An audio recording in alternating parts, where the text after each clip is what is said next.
Hello everyone! In this video, I'll show you how to file your income taxes with TurboTax Online using a T5008 form.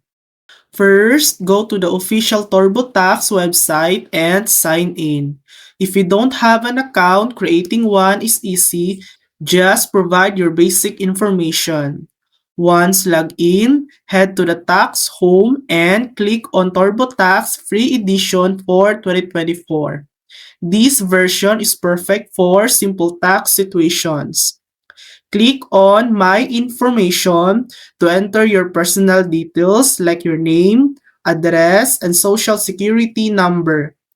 Then, fill in your income information, including any earnings listed on your T5008 form. This usually covers stocks or securities. Make sure everything is accurate by reviewing your entries before submitting.